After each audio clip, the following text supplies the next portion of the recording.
it's really taken off. Wow. Yeah, baby. Jim, where are you? Oh, there you are. Well, I haven't posted in about a week. I know it was driving you crazy. Quick update. This beautiful Mercedes, this incredible SL500 that I've had for several years, and I really like the car, but I paid next to nothing for it because it's real high mileage. It's got like 204 or 5,000 miles on it, and the transmission has failed. So I took the transmission apart. It still is apart. Where is it? Oh, there it is. I took the transmission apart and pulled out the main guts of the transmission, took it all apart, and sent the part of it to a company in England. And it's taken them a really long time. The plug was broken off, but anyway, I paid them. They said they said they couldn't find any faults when they did certain tests to my conductor plate. They said there were no faults, but they said it could be an intermittent thing, and it didn't show up during their process, whatever that means. So this has gone from a sure thing, which is what their advertisements seem to say, that this will solve, and then it said all of the things that this car says when you scan it. It put all those scans in, and they said, oh, if it has those codes coming up, that our service will repair it. And it's got a lifetime guarantee after that. Well, as soon as they got it, suddenly the story changed. Well, I don't see anything wrong with it, so we're not going to be able to offer you a guarantee that this will repair your problem. So, it's been well over a month, and they haven't sent it back to me yet. I paid for it just yesterday, so it cost $320, I believe. It should be back within the next, I would imagine, week or two. As soon as it comes back, I'm going to put it in, and I've got all of my new fluid and everything I need to put this back together. And if this effort doesn't fix the transmission problem, this car is a dead soldier. I'm going to part it out. I'm going to take it apart, and I'm going to put all of the little parts on eBay. I'm going to list them one by one as I get them apart, and I'll probably be the lowball guy. I'll look and see what other people are asking for the particular part, and I'll be a little bit less than that. And the big parts, the big body parts and all of that, I'll try to offer locally here on Craigslist or Facebook Marketplace maybe, or something like that. I just hate Facebook. I just hate it. It's going to really bother me to have to go on there, but if that's the best way to get rid of this stuff, I'll bite the bullet. And I don't know if I can ever possibly download Facebook Messenger, though, because that's just giving Zuck too much. Anyway, I digress. So I'm going to have to park this car out if this transmission effort doesn't work. But meanwhile, let's get back to the real point at hand here. The big old truck. As you can see, it's still right there behind me. And oh, look at that. You see that right there? That's the beginning of a camper shelf frame. Let me show you what I've got so far. Meow, meow. Oh, there's my little buddy Ghost. Hi, Ghost. How are you doing? Ghost is a very nice kitty. Anyway, what I've got here is my beautiful truck.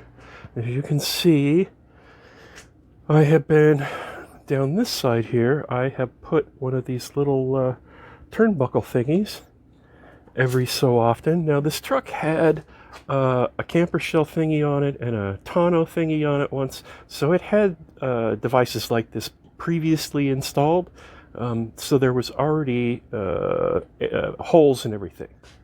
Just like down this side where I haven't put them on yet, but don't let me mislead you, because I'm the guy that drilled all the holes in the body of this truck. Yeah. So you can see I've got this framework. It's just EMT. I bought the 5 pieces of this rib cage at a yard sale centuries ago. So now I've got a couple of pieces of this pipe here that I'm going to lay on the edge, and then this is the rear rib. The front rib is already up there, and now I've got my 3 intermediate ribs right here, and you see where they're even there and they're slightly different here at each end. It's because the bed of this truck tapers. It's smaller at the front and gets wider at the rear. So I've had to bend each one of these to match with that. And then what I'm going to use awning material. And awning material, a great deal of water resistance. I almost want to say that it'll be waterproof, but I've made a couple of things, 2 centuries ago out of awning material. And when I say awning material, I'm talking about a particular fabric from a company called Sunbrella. And it's the stuff they use on boat covers and all that kind of thing.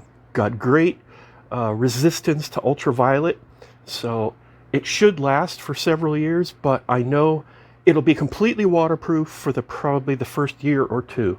But as it slowly degrades and ages in the sun, it could start to actually weep a little bit of rain or moisture through, and usually it only occurs right where it's touching something. Well, because this has 5 ribs, it's going to be touching in a lot of places. So eventually it'll probably start to weep a little bit. And when that happens, I can just make a new cover, I suppose. But that's what we're trying to do here today. So let me finish putting the new turnbuckles on the other side, and I have to put them along the back of, along the top of the tailgate also. It's getting dark already. I can't believe it. Where does the day go? I got some work done here. Let me show you. I have all of the turnbuckles on both sides. Yeah. And I have assembled my frame. And it's starting to look pretty good. I think it's going to work out. I'm going to have to figure out how this is all going to line up here and all of that stuff, but it's coming along. I think it's going to look good. I'm digging through my awning material supply that I have here.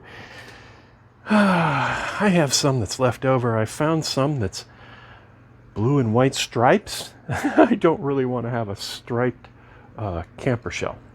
So hopefully I can find something else that's solid.